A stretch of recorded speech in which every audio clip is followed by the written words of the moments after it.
Hey guys, this is Steven. What's up? Hey, It's Josh. we just wanted to put a testimony video of what happened last week. Basically, just to make it like a shortened version, just to let you know, I was in my room last week and just really wanted to hear from the Lord. And basically, we were in history class and I was sitting wrong and pulled something in my back. And throughout the whole day for about 5 hours, it was just bad pain in my back where I couldn't sit around or couldn't sit on the couch or anything. And so that night, called my dad and he was like, just take some ibuprofen because I'm so used to just taking ibuprofen, just doing it throughout the day. And I just like refused to do that. And so I just brought it to the Lord and I was like, Lord, my back's hurting and I know you can take it away. And so I went in my bathroom, just kind of looked at my mirror, like just looked at myself and just asked the Lord. I put my hand on my back and asked the Lord to take it away. And as soon as I prayed that, the Lord actually took it away from my back. And it was just ridiculous. I sat there and I tried to touch my toes and bend around different angles to see if it actually was gone. And it was gone. And Josh was coming to my room and we were supposed to just chill, hang out. And after, I really felt like the Lord wanted us to go to the emergency room. And so from that, just felt like if the Lord's going to take the back pain from me, if He's going to use me to take my own back pain, why not spread that to other people? I'll let Josh tell you about the hospital. Yeah, so kind of what Steven was talking about. I walked down to his room and he's like pacing around his room like a crazy person. And he's like, bro, I just don't even know what happened. Man, I'm just my back. And I was I just freaked want out. to go bless people. And so it was cool because it just rubbed off on me. And it's just such a cool reaction that when God encounters us in an intimate way like that, the natural response is just to go and do something because intimacy birthed action. And so it's so cool because we get to really see that process but also experience that process. And so we went to Kennestone Hospital and we just wanted to pray before we went in and just really ask the Lord really to reveal different things to us. And so we go and get in Steven's truck and we start pulling out of the parking deck and we see Kelly, and Kelly walks up to us and she was about to go out to eat and stuff, and she just told us, she said, well, that's awesome what you guys are doing. She said, look for a left shin. She said, my left shin's been hurting me all day and I don't know what it's for, but just look for that. And so we're like, all right, cool, we'll make a mental note.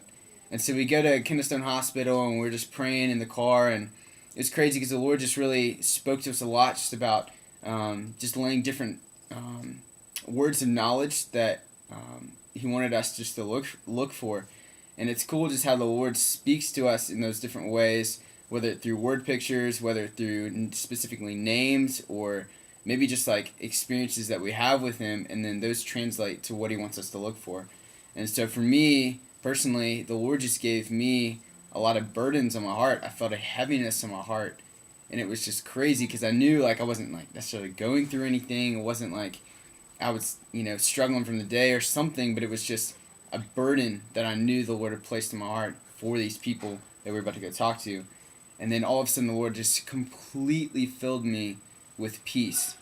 And it was just, I guess the best way to explain it is just that He completely emptied me out and I felt like I was hollow and literally kind of felt like I was floating in a way.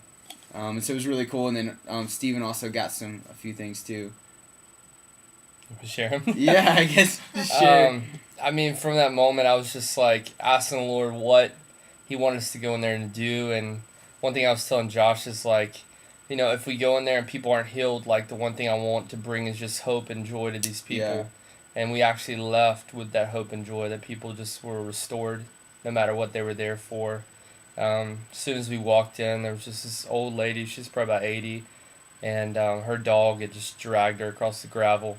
She was bleeding all down her face. And her daughter was totally just screaming, crying, and just didn't know what was going on. And so we got to bless her and just pray for her. It wasn't like something miraculous happened, but we were there just like in the middle of the storm just to calm it down and just to bring peace through that. Yeah. You can tell them about your story.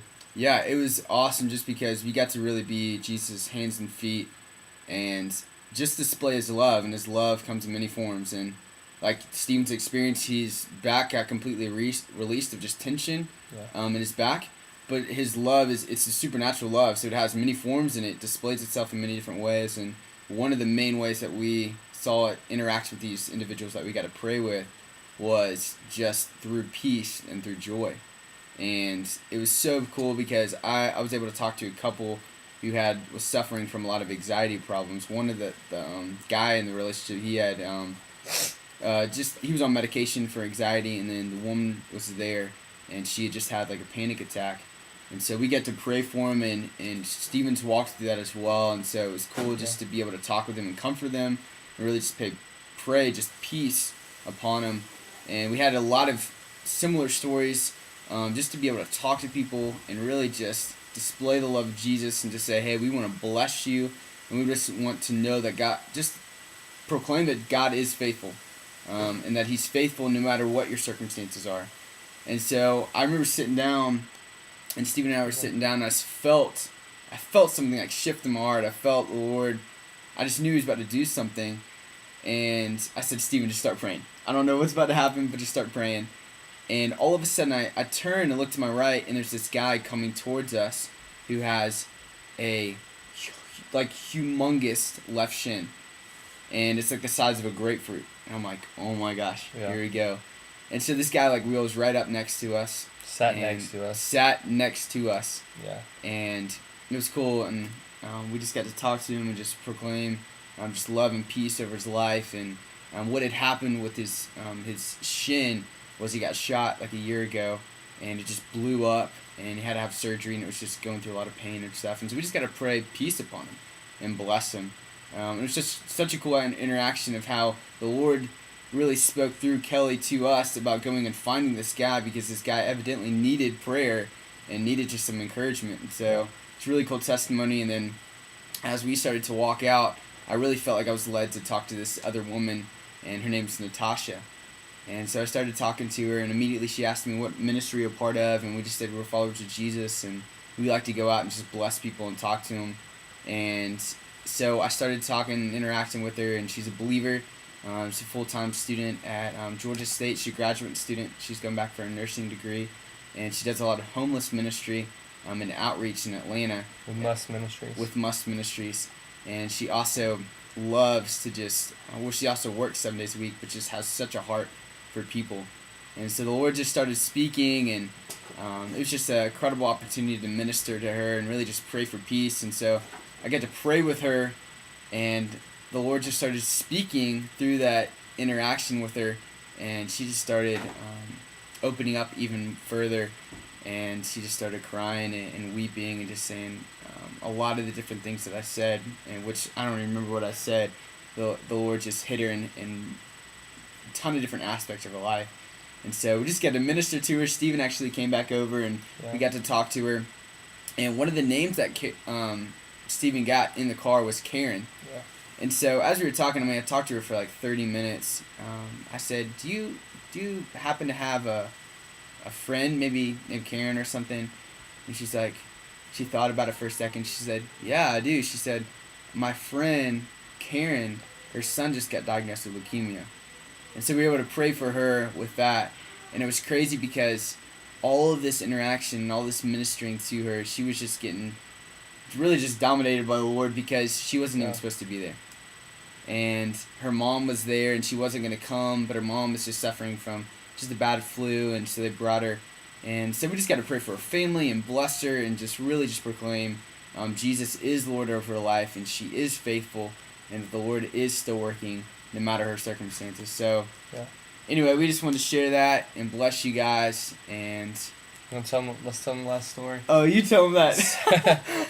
So when we were coming back, my tag on my truck has been bad for about a month, and we're coming back, and so we're on Chastain Road, and I get pulled over by a cop.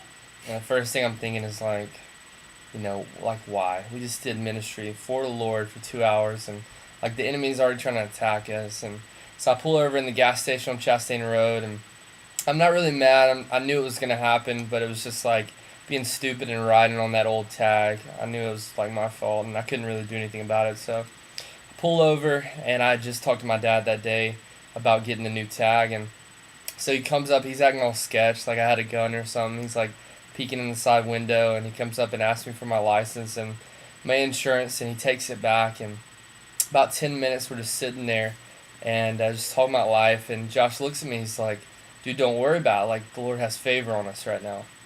And, like, that's, one of the last things you want to hear sometimes when everything's going on. But I just chose to receive it, and he comes back, and he comes back with my license about 10 minutes later, and he hands it to me, and he goes, I want to let you know that, would you drive it on that tag? That's going to be a fat ticket, I guess he said.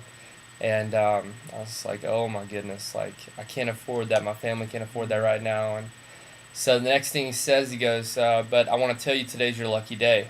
And I was thinking, okay, like, what does that mean? What does that mean? So he tells me, he says, I was about to print you a ticket, but I ran out of paper to print your ticket. And I just, like, closed my mouth, tried not to laugh so hard. And basically, he has no paper to print me a ticket, but he was going to print me a ticket. So it was just like a joyful moment that the Lord's hand was on us. Even with all that stuff going on, God was still there. Even if we got attacked or whatever, God's hand was still on us. So we just want to share those stories with you and just encourage you with those and just bless you with those testimonies. Yeah. So just be blessed. Yeah. You're blessed in the heavenly places, and you're blessed with every spiritual blessing. That's the constant experience of His presence and just His favor upon you. So just live from that. Love you guys. See ya.